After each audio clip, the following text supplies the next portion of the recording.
This is the 18 WJTS News. In tonight's news, schools are set to start as early as August 6th.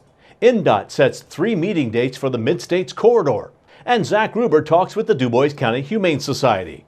Kurt Guxell looks at sports, followed by WJTS Inform. Tonight with Kim Lotus, Strassenfest Chairwoman, and Corey Schwartz, Strassenfest Booth Coordinator. All this and more coming up next on the 18 WJTS News.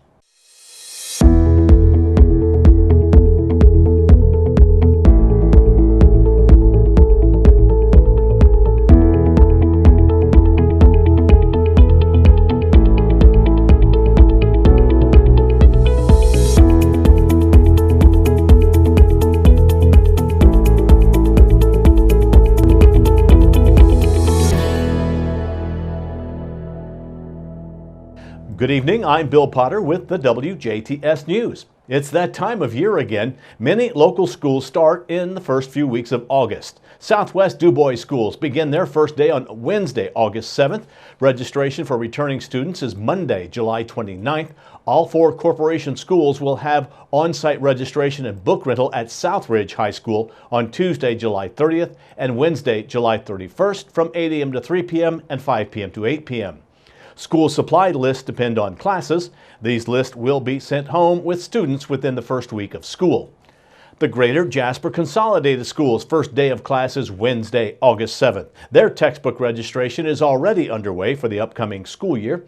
Textbook rental fees are due no later than the end of August. The Northeast DuBois Schools' first day of classes is August 7th. Online registration is currently underway and textbook rental fees are due at the end of August. The school has computers set up to do online registration if you don't have access to a computer at home. Southeast DuBois Schools welcomes their students for their first day on Wednesday, August 7th. Parents should look for an email for details on this year's orientation. Textbook fees are due no later than August 30th. North Davies Community Schools will also start on Wednesday, August 7th. Their new student online registration is already underway. You can register a new student in person on July 29th. In-person returning registration starts on July 30th at the North Davies School cafeteria from noon to 7. Rental fees are due near the end of August. Lagodi Community Schools start their school year August 13th, and their registration for the school year is officially open.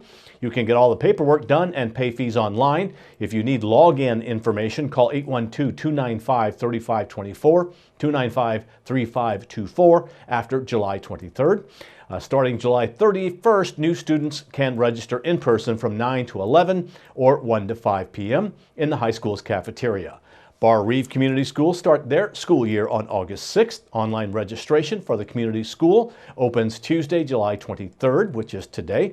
On-site registration is available on Tuesday, July 30th from 9 to 11 a.m. and again from 1 to 5 p.m. During these registration times, Bar Reeve students can also register for their textbooks. All textbook fees are due near the end of August. Perry Central Community Schools start on Tuesday, August 6th. All of their new student and returning student registration is on their website. The school decided to wait until students get into the classrooms before determining rental fees. This is because of some anticipated classroom changes. Bills for textbooks will be available by August 19th and must be paid no later than August 23rd. North Spencer County School Corporation's first day is August 14th. Registration information can be found on the corporation's website. South Spencer County School Corporation's first day back is August 15th. Registration for South Spencer High School is Friday, August 9th from 8 a.m. to 11 a.m. and in the afternoon from 12 to 4. Registration for the high school will also be on August 12th from 2 p.m. to 7 p.m.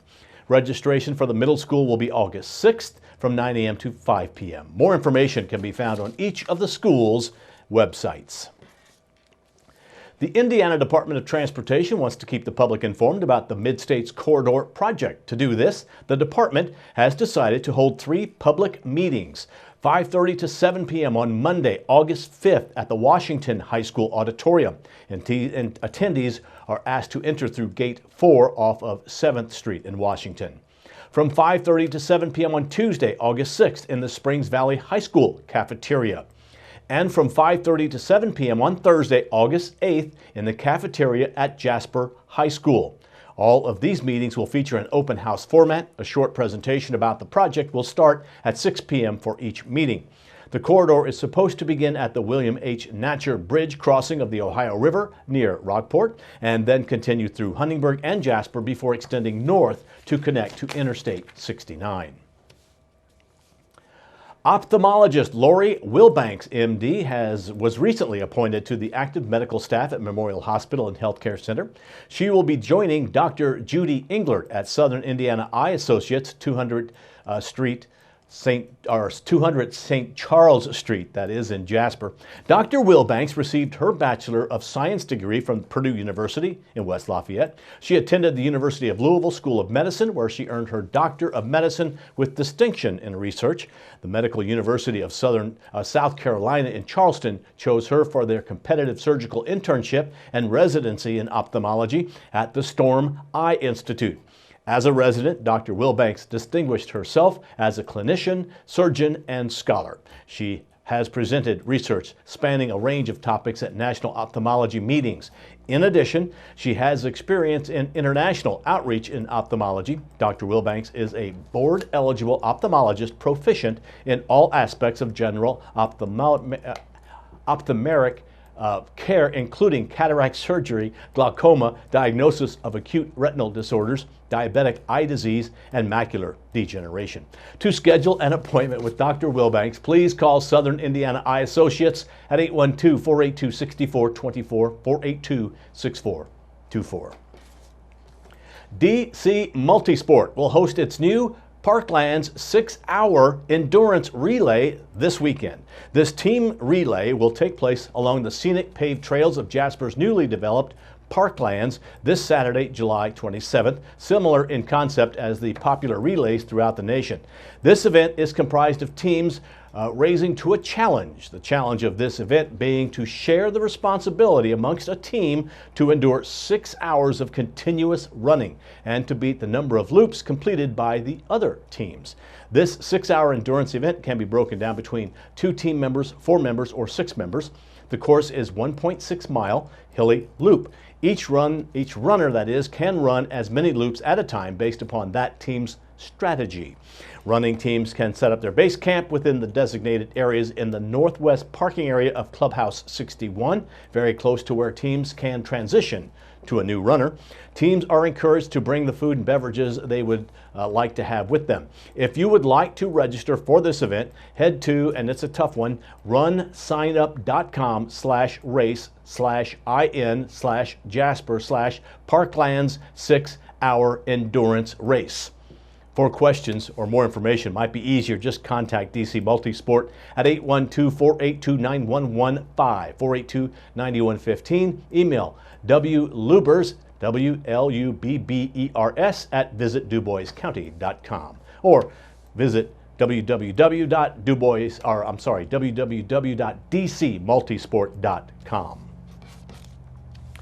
The DuBois County Substance Abuse Council is set to host its second annual Overdose Awareness Vigil on Thursday, August 29th at the Market Street Park in Huntingburg from 7 p.m. to 8 p.m. The event includes, but is not limited to, the following: guest speakers who have encountered addiction, a poem reading about addiction's effects, an opportunity for members of the public affected by addiction to speak. Also, there's live music, a candle lighting ceremony, and a biodegradable balloon release in which participants are encouraged to write a message to loved ones who have lost their fight with addiction.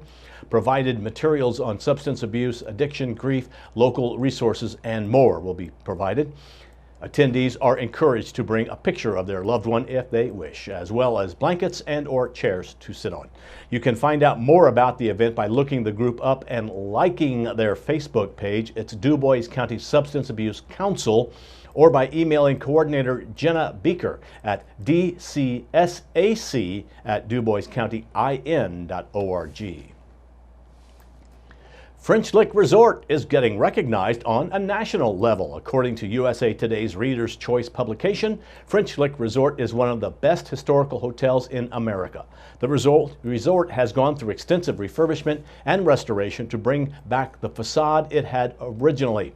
For the past 200 years, travelers have made their way to the area specifically for the medicinal spring, and to this day, thousands of guests still enjoy it, along with other modern services, including the 18-hole Donald Ross Golf Course, a 27,000 square foot spa, and high-speed internet.